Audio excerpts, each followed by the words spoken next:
Hello, everyone. I hope all of you are having an absolutely fantastic day. Coming at you with another video. Wanted to talk about Pathfinder, Wrath of the Righteous. I know a lot of you are interested in the mythic paths and thought it might be cool to kind of go through some of it with you and walk you through a little bit how it works. So first we'll start with party members. Your party members do get mythic levels. But unlike you, they don't get to choose different mythic paths. They all just become mythic companions.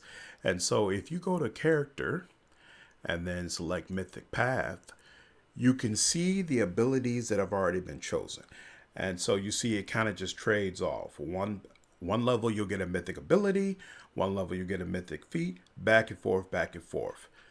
Let me be absolutely clear. The stuff that you can get from this path is absolutely mind-blowing. You do not feel like you're shafted or like, man, all of my party members are just so much weaker than my main character.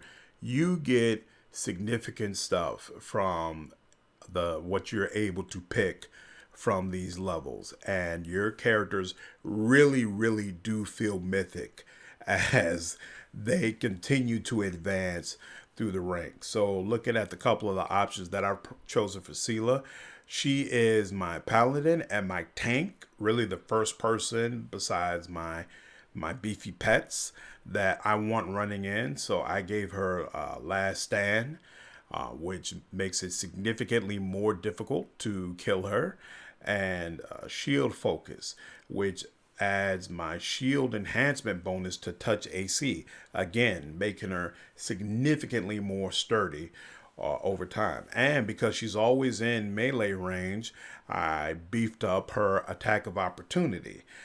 So just crazy stuff, increasing her critical multiplier because she's always swinging that longsword. She's gonna crit sooner or later. And giving her more damage reduction because, again, she's usually going up against some of the most tankiest people. So I want that longsword to just slice through them. And through all of them, it doesn't matter what you want your party member to do, whether it's upfront tanking, range attacks, healing. No matter what it is that you're looking to hopefully have them do, there are mythic feats that make it easier for them to be able to do that. So if we go to Rochelle, she is someone who I use as an archer. And so she has exposed vulnerability every third hit against against the same enemy. It deals additional damage. Every time I hit an enemy with a ranged attack, it gets a penalty on AC against melee attacks. That is wild. That is wild. And then some of the feats will take feats that you already chose while you were leveling up and then just make them even better. So ignore the -2 penalty on attack rolls for rapid shot, increasing the crit multiplier, of course. It's just consistently crazy stuff. Same thing with mythic channeling. It's all fantastic. So definitely something that is very well done. I've never played the pen and paper before, so I don't know how what they've done here matches what you're able to do in the pen and paper. But as someone who's played a whole lot of video games and played games before where they tried to claim you were this big powerful hero, but you never really felt like it, this system truly makes you feel like you are getting significantly more powerful as the game goes on, while at the same time consistently providing you with a fantastic challenge. Like, I'm not steamrolling over guys in this game. I'm steamrolling over the the randos who pop up. But when the bosses come, there's problems. If you are not properly buffed and ready to take care of them, all of this is not going to allow you to just right click your way through these battles. It's not. Now, I chose Angel for the mythic path that I wanted to go through, and I am playing as a cleric. however you pronounce this thing, Excellence you'll see I had 2 ranks of Divine Hunter. I actually started as a Divine Hunter because I wanted a pet. I really, really loved pets in Kingmaker. And so pets were what I was most interested in this next game. But this is the beta. There's a lot of things going on.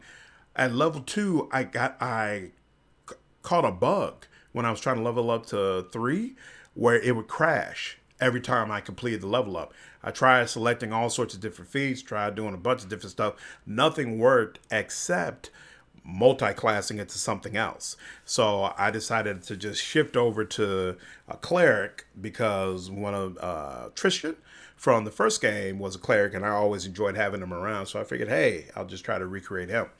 And it has been fantastic. The Cleric has great synergy with the Angel Path.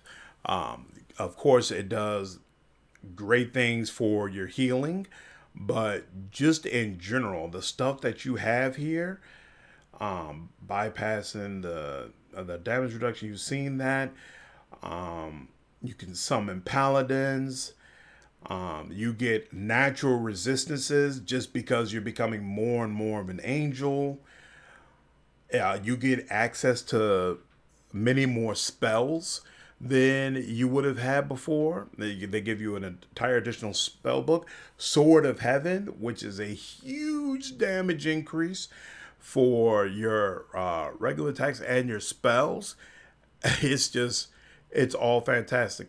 The halo that you steadily upgrade over time, so improved angelic, you add different aspects to your halo so that by the time you're finished leveling all this up, you're just going to have multiple consistent buffs that are occurring on you and your party members just because of your presence. Like nothing else. It is absolutely all fantastic. And I'll be honest with you, I truly, truly feel like a holy warrior.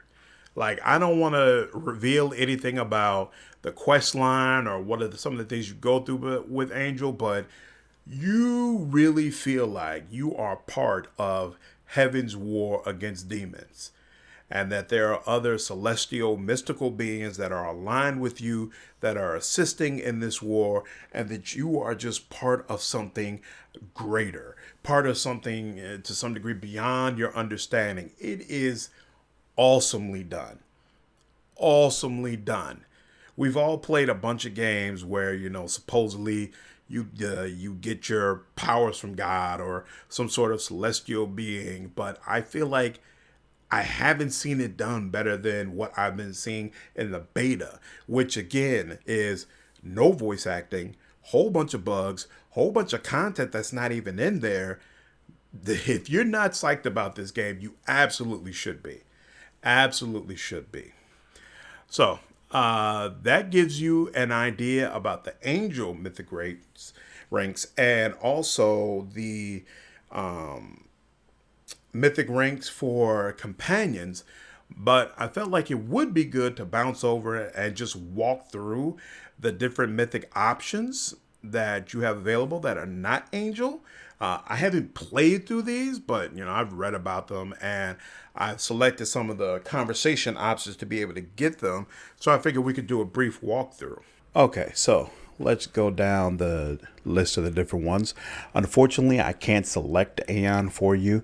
There was a choice I had to make where for the discussion I think I had to choose between Aeon and Angel, and I knew Angel was the path I wanted to take the most. So I ended up not selecting Aeon and consequently lost access to be able to choose it. But Aeon's, from the conversations I had with the being in charge of this path, it's all about order. It's all about order, and it's all about balance. So either you push more order or you could push more chaos. But Aeons are pretty much all about neither side is wholly right, and both are required in order to bring balance to the world. So it's basically the neutral path, if that's your thing.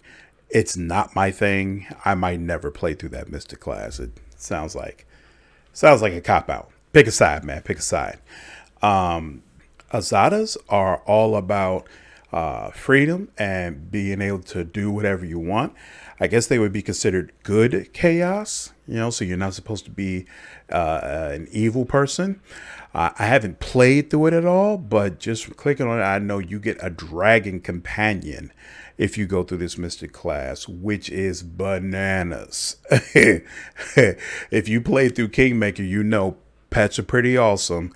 I've played through Wrath of the Righteous with 2 pets on my team, and they are just as ferocious and awesome as they were before. In fact, more so now because you could put armor on them, and I assume there'll be even more customization available for them once the full game comes out. So pets are definitely the way to go, and looks like the Azada mystical class has the absolute best pet you can get. I can't imagine anything being better than having a dragon walking around with you. And then next up we have Demon, which, come on now, we all know how this works. They get a demon aspect, and these aspects use other demons as inspiration. So as you meet, I assume, as you meet other major demons in the game, it's going to continually make you more powerful, which is the way Angel, I assume all of them kind of work. There are these major points in the story and maybe side quests as you get further along that allow you to gain levels in your Mystic class. So Mystic class don't work like your regular class where you gain XP or something of that nature to level up. Story beats occur where whatever your class you're using, it'll pop, and then that'll give you the opportunity to advance further on. And then the one that I am probably most excited for is it pronounced Lish or Lick? I'm not sure. I hate to admit that, but I got to be honest. We'll say we're going to go with Lish for now. But the Lish is basically you can be master of the undead. So my understanding is, like, towards end game, you can have armies of undead that march at your command. Boss enemies that you kill, you can bring them back as undead that will follow your commands. It just all sounds wild. Absolutely wild. So first, I'm going to do 3 playthroughs of this game, at least. I know. First playthrough, Angel. Second playthrough, Demon. Just because I feel like those are probably going to be the ones that are closely intertwined with the story.